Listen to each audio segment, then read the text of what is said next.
Ottoman ইতিহাসের এমন একজন শেহজাদি যিনি তুর্কি সাম্রাজ্যের গর্ব হলেও অহংকার ছিলেন ভারতবর্ষের, যিনি ছিলেন উসমানীয় সাম্রাজ্যের সিংহাসনের শেষ উত্তরাধিকারী এবং উসমানীয় খেলাফতের শেষ খলিফা দ্বিতীয় আব্দুল মাজিদের একমাত্র কন্যা দুররে শাহওয়ার সুলতান। এটা সেই সময়ের ঘটনা যখন উসমানীয় খেলাফতের পতন ঘটেছে। উসমানী সাম্রাজ্যের শেষ খলিফা দ্বিতীয় আব্দুল মাজিদ সহ সমস্ত উসমানী পরিবারকে বিভিন্ন প্রদেশে পাঠিয়ে দেওয়া হয়। সুলতান দ্বিতীয় মাজিদের সাথে তার 10 বছরের কন্যা দুররে শাহওয়ার সুলতানকেও পাঠিয়ে দেওয়া হয়েছিল প্যারিসে। কিন্তু নানা ঘটনার ঘনঘটার মধ্যে দিয়ে তিনি হয়ে ওঠেন ভারতবর্ষের হায়দ্রাবাদের নবাব নিজামের পুত্রবধূ। নমস্কার বন্ধুরা, আমি প্রমিতা। রোমাঞ্চকর ইতিহাস চ্যানেলে আপনাদের সকলকে স্বাগত। এই ভিডিওর মাধ্যমে আমরা জানব এক তুর্কি রাজকুমারীর ভারতবর্ষে আগমনের রোমাঞ্চকর ইতিহাস। 1914 সালের 16 জানুয়ারি কনস্টান্টিনোপলে পিতা দ্বিতীয় আব্দুল মাজিদ এবং মাতা মেহেস্তি হানিমের ঘরে জন্মগ্রহণ করেন শেহজাদি দুররে শাহওয়ার সুলতান। ওসমানীয় সাম্রাজ্যের অন্যান্য শেহজাদিদের মতো তিনি সোনার চামচ মুখে নিয়ে জন্মগ্রহণ করেননি। সেই সময়কালে পৃথিবীর বুকে প্রায় 700 বছর ধরে রাজত্বকারী ওসমানীয় সাম্রাজ্যের প্রায় পতন ঘটে। মুস্তাফা কামাল আতাতুর্ক এই সাম্রাজ্যের বিলুপ্তি ঘটিয়ে এই বৃহৎ প্রদেশের মানুষদের বিভিন্ন প্রদেশে পাঠিয়ে দেন। আর সেভাবেই সুলতান দ্বিতীয় মাজিদ তার পরিবার সহ পৌঁছন ফ্রান্সে। ইতিহাসের পাতা থেকে জানা যায় যে বহু অটোমান শেহজাদা সাধারণ দিনমজুরের কাজ করে জীবনযাপন করেছিলেন। আবার কোনো কোনো অটোমান শেহজাদা প্যারিসের পথে পথে ভিক্ষে পর্যন্ত করেছিলেন। সুলতান আব্দুল মাজিদও ভুগতে শুরু করেছিলেন অভাবের তাড়নায়। তৎকালীন শ্রেষ্ঠ ধনীদের মধ্যে একজন ছিলেন ভারতবর্ষের হায়দ্রাবাদের নিজাম মীর ওসমান আলী খান। তিনি যখন প্যারিসে বসবাসরত সুলতান আব্দুল মাজিদের পরিস্থিতির ব্যাপারে অবগত হলেন, তখন তিনি দাক্ষিণাত্যের নিজামের পক্ষ থেকে তাদের জন্য বার্ষিক ভাতার ব্যবস্থা করে হুকুম জারি করলেন। এই যোগসূত্রই পরবর্তীকালে আত্মীয়তার রূপ নেয়।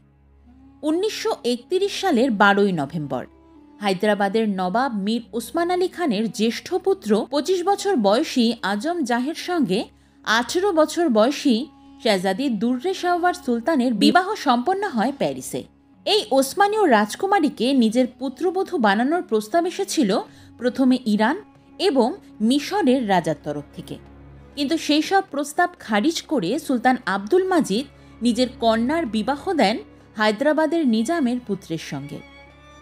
এই শেহজাদির উচ্চতা ছিল আজম জাহের তুলনায় বেশি, যা নিয়ে দাক্ষিণাত্যের নবাব ভীষণ গর্ব করতেন। পরবর্তীতে শেহজাদি দুররে শাহওয়ার সুলতানের চাচাতো বোন শেহজাদি নীলুফারের সঙ্গে শেহজাদা আজম জাহের ছোট ভাই মুয়াজ্জম জাহের বিবাহ হয়েছিল। সুলতান আব্দুল মাজিদ ছিলেন আধুনিক এবং উন্নত চিন্তাধারার অধিকারী। তিনি তার আমলে নারীদের শিক্ষা এবং উন্নতিকর্মে বহু কাজ করেছেন।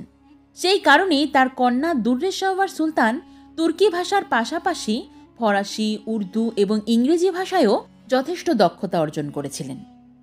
দুররে শাহওয়ার সুলতান বিবাহের পর দাক্ষিণাত্যের নারীদের উচ্চশিক্ষার বিষয়ে বহু কাজ করেছিলেন। তিনি সর্বদাই নারীদের স্বাবলম্বী হবার উপদেশ দিতেন। তিনি নারীদের উচ্চশিক্ষার জন্য একটি কলেজও নির্মাণ করেছিলেন, যার নাম বাগে জাহারা কলেজ।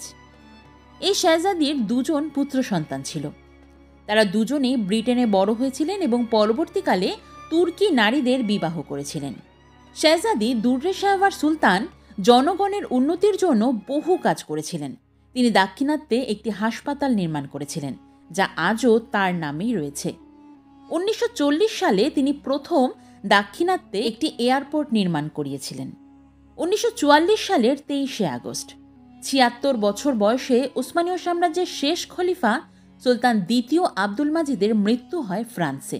কিন্তু তার মৃত্যুর পর তার মৃতদেহ ইস্তাম্বুলে দাফন করতে বাধা দেয় তুর্কি সরকার।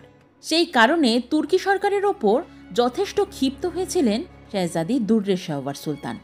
এই কারণেই নিজের মৃত্যুর পর তাকে তুর্কিতে দাফন করতে বারণ করেছিলেন তিনি।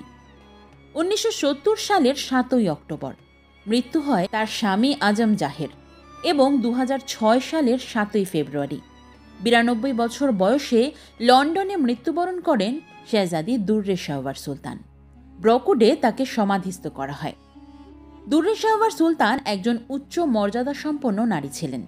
যদি এই উসমানীয় খেলাফতের পতন না হতো তাহলে হয়তোবা পৃথিবীর শ্রেষ্ঠ সুলতানাদের মধ্যে একজন হতেন তিনি। ভিডিওটি আপনাদের কেমন লাগলো কমেন্টের মাধ্যমে অবশ্যই জানাবেন। ভালো লেগে থাকলে একটি লাইক করে বন্ধুদের সাথে শেয়ার করবেন। আপনাদের সাথে আবার দেখা হবে পরবর্তী ভিডিওতে। ততক্ষণ পর্যন্ত ভালো থাকবেন।